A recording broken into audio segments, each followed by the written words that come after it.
ஒரு ஊர்ல மிகப்பெரிய எழுத்தாளர் ஒருத்தர் வாழ்ந்துகிட்டு வந்தாரு. அவர் எழுத்துக்கள் அவ்வளோ பவர்ஃபுல்லா இருக்கும். எல்லா மனிதர்களையுமே கவர்ற மாதிரி அவர் எழுத்துக்கள் இருக்கும். எல்லா மனிதர்களையுமே கவர்ற வண்ணத்துல அவருடைய எழுத்துக்கள் இருந்துச்சு. அவரு உலகத்திலே தலை சிறந்த புத்தகங்கள் எல்லாம் எழுதியிருக்கிறாரு. அதன் மூலமா எல்லா நாடுகளிலுமே இவர் ரொம்ப பெரிய ரொம்ப பிரபலமான ஒரு எழுத்தாளராக இருந்தார். ஒரு சமயம் இந்த எழுத்தாளர் அந்த ஊர்ல இருக்கிற ஒரு பெரியவரை சந்திக்க போறாரு. அந்த பெரியவர் ரொம்ப எளிமையான ஒரு மனிதர். ஆனா எல்லா மக்களுக்குமே வாழ்க்கைக்கு தேவையான நெறிமுறைகளை சொல்லி கொடுப்பாரு. எல்லா மக்களுமே அவங்களுக்கு எப்பெல்லாம் சந்தேகம் வருதோ, வாழ்க்கையில எப்பெல்லாம் கஷ்டங்கள் வருதோ, அந்த சமயத்துல இந்த பெரியவரை வந்து சந்திப்பாங்க. அவங்களுடைய கஷ்டங்கள் எல்லாத்தையுமே சொல்லுவாங்க. அதை கேட்டுட்டு பெரியவருமே அதுக்கான ஆலோசனைகளை சொல்லுவாரு. இந்த எழுத்தாளர் அந்த பெரியவரை சந்திக்கிறாரு. சந்திச்சு அந்த ஐயா கிட்ட, ஐயா, உங்ககிட்ட ஒரு சில விஷயங்கள் நான் கலந்துரையாடணும், அதுக்கு உங்களுடைய பொண்ணான நேரங்களை கொஞ்சம் ஒதுக்கிட முடியுமா அப்படின்னு சொல்லிட்டு இந்த எழுத்தாளர் கேட்குறாரு. உடனே அந்த பெரியவர் சொல்றாரு, அப்படியாப்பா, சரி, ஒன்றும் பிரச்சனை இல்லை அப்படின்னு சொல்லிட்டு கையில் ஒரு காலியான ஒரு காகிதத்தை கொடுக்குறாரு. அதை கொடுத்துட்டு, நீ ஒன்று பண்ணுப்பா, இந்த காகிதத்தை எடுத்துகிட்டு போ, அந்த பெஞ்சு மேலே உட்காந்துக்க, பக்கத்துலேயே பேனா வச்சுருக்கேன், அதை எடுத்துக்கிட்டு நீ என்ன பண்ணு, இந்த காகிதத்தை ரெண்டாக பிரிச்சுக்க, நடுவில் ஒரு கோடு போட்டு இரண்டாக பிரிச்சிரு. ஒரு பக்கம் உனக்கு என்னென்னலாம் தெரியும் அப்படிங்கிறது எழுது, இன்னொரு பக்கம் உனக்கு என்னென்னலாம் தெரியாது அப்படிங்கிறது எழுது. ஏன்னா நம்ம ரெண்டு பேருமே நம்மளுக்கு நேரத்தை வீணாக்கக்கூடாது. இவனுக்கு என்னென்னலாம் தெரியல அப்படின்னு சொல்லிட்டு எழுதிட்டு வரையோ அதை பற்றி நம்ம விலாவரியாக கலந்துரையாடலாம் அப்படின்னு சொல்லிட்டு சொல்கிறாரு. அப்படிங்களா, இதுவும் நல்ல ஐடியாவாக இருக்குது அப்படின்னு சொல்லிட்டு அந்த எழுத்தாளர் அந்த காலியான காகிதத்தை வாங்கிட்டு போகிறாரு. அந்த பெரியவர் சொன்னது போலவே அந்த பேனாவை எடுத்துக்கிட்டு அந்த காகிதத்தை இரண்டாக பிரிச்சுட்டாரு. ஒரு பக்கத்தில் எனக்கு தெரிந்தவை அப்படின்னு சொல்லிட்டு எழுதிட்டாரு, இன்னொரு பக்கத்தில் எனக்கு தெரியாதவை அப்படின்னு சொல்லிட்டு தலைப்பு போட்டுட்டாரு. இப்போது அவருக்கு தெரிந்தது என்னென்ன அப்படிங்கிறத எழுத ஆரம்பிக்கிறாரு. முதல்ல ஒன்றுன்னு சொல்லிட்டு நம்பர் போட்டு ஆரம்பிக்கிறாரு. முதல் விஷயமா கடவுள் எனக்கு தெரியும் அப்படிங்கிற மாதிரி கடவுள் அப்படின்னு சொல்லிட்டு எழுதுறாரு. ஆனால் எழுதுனதுக்கு அப்புறமா தான் தெரியுது, கடவுளை பற்றின ஒரு சில விஷயங்கள் மட்டும்தான் அவருக்கு தெரியும். ஆனால் உண்மையிலேயே கடவுளுங்கிறவர் யார், அவர் எப்படிப்பட்டவர் அப்படின்ற எந்த ஒரு விஷயமுமே இந்த மனிதருக்கு தெரியாது. யோசிச்சு பார்க்குறாரு. அப்போது இந்த கடவுள் அப்படிங்கிற அந்த விஷயம் கூட நமக்கு தெரியாத விஷயத்துல தான் வரும் அப்படின்னு சொல்லிட்டு அப்படியே அந்த முதல் விஷயத்தை அடிச்சுட்டு பக்கத்தில் அந்த எனக்கு தெரியாதவை அப்படின்னு சொல்லிட்டு எழுதியிருந்தார் பார்த்தீங்களா, அந்த தலைப்புக்கு கீழே ஒன்று நம்பர் போட்டு கடவுள்னு எழுதிடுறாரு. மறுபடியும் இந்த பக்கம் வராரு. இரண்டாவதா ஆன்மா அப்படின்னு சொல்லிட்டு எழுதுறாரு. ஆனால் ஆன்மாவை பற்றியுமே இவர் நிறைய படிச்சிருக்கிறாரு, நிறைய விஷயங்களை ஆன்மா பற்றி எழுதியிருக்கிறாரு. ஆனால் உண்மையிலேயே இந்த ஆன்மா அப்படிங்கிறது என்ன அப்படிங்கிறது அவருக்கு தெரியாது. யோசிச்சு பார்க்குறாரு, உண்மையிலேயே நமக்கு வந்து இந்த ஆன்மாங்கிறது என்னன்னே தெரியலையே அப்படின்னு சொல்லிட்டு அதையுமே அடிச்சுட்டு அந்த பக்கத்தில் எழுதிடுறாரு. அப்படியே ஒவ்வொரு விஷயங்களா அவருக்கு என்னென்னலாம் தெரியும்னு இவ்வளோ நாள் நினச்சிக்கிட்டு இருந்தாரோ எல்லா விஷயத்தையுமே எழுதி அதை அடிச்சுட்டு மறுபடியும் அந்த பக்கம் எழுதிடுறாரு. கடைசியாக அந்த காகிதத்தை பார்க்குறாரு. எனக்கு தெரிந்தவை அப்படின்னு சொல்லிட்டு எழுதியிருந்தாரு பார்த்தீங்களா, அந்த தலைப்பு கீழே ஒரே ஒரு பெயர்கள் கூட எழுத முடியலை.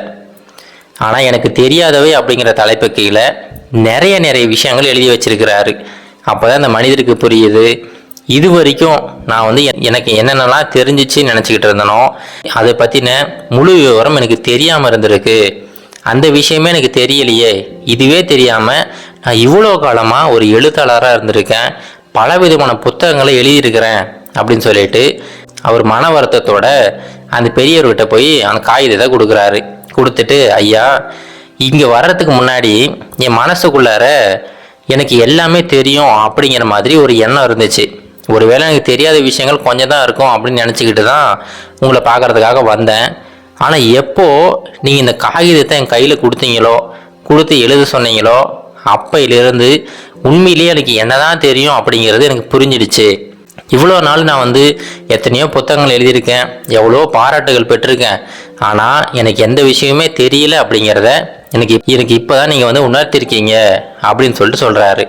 அதுக்கு அந்த பெரியவர் சொல்கிறாரு, நீ என்னப்பா எப்படி சொல்கிற, உன்னை பற்றி நானும் கேள்விப்பட்டிருக்கேன், நீ வந்து மிகப்பெரிய ஒரு எழுத்தாளர், உன்னுடைய எழுத்துக்கள் அவ்வளோ பவர்ஃபுல்லாக இருக்கும், பல மனிதர்களோட வாழ்க்கையவே மாற்றி இருக்குது, இப்படிப்பட்ட மனிதர் நீ எப்படி சொல்லலாமா அப்படின்னு சொல்லிட்டு சொல்கிறாரு.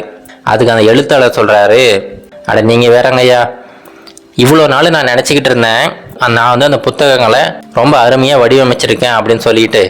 ஆனால் உண்மையிலேயே அந்த புத்தகங்கள் எல்லாமே ஒரு எழுத்து குவியல்களாக தான் இருந்திருக்கு. எனக்கு தெரிஞ்ச உண்மையிலேயே எனக்கு ஆழமாக தெரிஞ்ச விஷயங்கள் எதுவுமே கிடையாது. நான் மேலோட்டமாக தெரிஞ்ச விஷயத்தை மட்டும்தான் வச்சுக்கிட்டு அந்த புத்தகங்களை எழுதியிருக்கிறேன் அப்படின்னு சொல்லிட்டு அந்த பெரியவர்கிட்ட ஆசீர்வாதம் வாங்கிட்டு அங்கேருந்து கிளம்பி போகிறாரு. அதுக்கப்புறம் பார்த்தீங்கன்னா அந்த எழுத்தாளர் எந்த ஒரு புத்தகமோ எந்த ஒரு கட்டுரையோ எதுவுமே எழுதலை. அவருடைய வாழ்க்கையில் இன்னும் நிறைய விஷயங்கள் தெரிஞ்சுக்கணும் அப்படிங்கிறதுக்காக பல விஷயங்களை தேடி கற்றுக்க ஆரம்பிச்சிட்டாரு.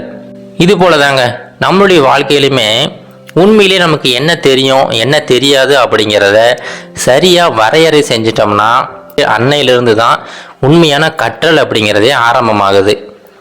நாம் நினச்சிக்கிட்டு இருப்போம் நமக்கு எல்லா விஷயங்களையுமே தெரியும். ஆனால் அந்த விஷயத்தை பற்றி யாராவது ஒருத்தர் ரொம்ப சிம்பிளாக ஒரு கேள்வி கேட்கும்போது தான் நமக்கு புரிய வரும், நாம் மேலோட்டமாக தான் தெரிஞ்சு வச்சுருக்கோம், ஆனால் ரொம்ப ஆழமாக அதை பற்றி தெரியாமல் இருக்கிறோம் அப்படின்னு சொல்லிட்டு. எந்த ஒரு மனிதருக்கு அவருக்கு என்னென்னலாம் தெரியலை அப்படிங்கிறது சரியானபடி அவர் கணிக்கிறாரோ அன்றைக்கு தான் உண்மையிலேயே அவர் வந்து கற்க ஆரம்பிக்கிறாரு. பலவிதமான விஷயங்களை அப்போ தான் கற்றுக்கவே ஆரம்பிக்கிறாரு. இதை நம்ம சரியாக புரிஞ்சுக்கிட்டா போதும், எல்லா மனிதர்களுமே உண்மையான கற்றல் அப்படிங்கிறது என்னென்னு புரிஞ்சுக்கிட்டு எல்லா விஷயங்களையுமே ரொம்ப தெளிவாக கற்றுக்கலாம். இது நம்ம மெயினாக நம்மளுடைய குழந்தைகளுக்கு நம்மளுடைய ஸ்டூடெண்ட்ஸுக்கு தான் சொல்லிக் கொடுக்கணும். இப்போ இருக்கிற காலகட்டத்தில் ஸ்டூடெண்ட்ஸுக்கு நிறைய வழிகளில் பாடம் சொல்லி கொடுக்கப்பட்டிருக்கு. இப்போ யூடியூப் ஆகட்டும், இதர இன்டர்நெட்டில் வர பல விஷயங்களாகட்டும், நிறைய வடிவங்களில் ஒரே விஷயத்தை மாற்றி சொல்லி கொடுக்குறாங்க. இதனால் அந்த மாணவர்கள் மத்தியில் நாம் வந்து நிறைய கற்றுக்கிட்டோம் அப்படிங்கிற மாதிரி எண்ணம் மட்டும் என்றைக்குமே வந்துடக்கூடாது. அந்த மாதிரி எண்ணம் அந்த மாணவர்களுக்கு வந்துடுச்சுன்னா அவங்க ஒரு சேச்சுரேஷன் லெவலை வந்து ரீச் பண்ணிடுவாங்க. அதுக்கு மேலே அவங்க எதையுமே கற்றுக்கிறதுக்கு முயற்சி கூட செய்ய மாட்டாங்க. இதையெல்லாம் சரிப்படுத்தணும் அப்படின்னா நம்முடைய மாணவர்களுக்கு தன்னம்பிக்கைக்கும் தலகணத்துக்கும் இருக்கிற அந்த துல்லிய வித்தியாசம் என்ன அப்படிங்கிறத சரியாக புரிய வச்சிட்டோம்னா போதும், எல்லா மாணவர்களுமே ரொம்ப தெளிவாக படிப்பாங்க. உண்மையிலேயே அவங்களுக்கு என்ன தெரியும் என்ன தெரியாது அப்படிங்கிறத புரிஞ்சுக்குவாங்க. இந்த விஷயத்தை மட்டும் எல்லாம் சரியாக புரிஞ்சுக்கிட்டோம்னா வாழ்க்கை ரொம்ப எளிமையாக ரொம்ப அழகாக போய்கிட்டு இருக்கும். இது கரேஜ் டு ஆக்ட் மோட்டிவேஷன் கதைகள்.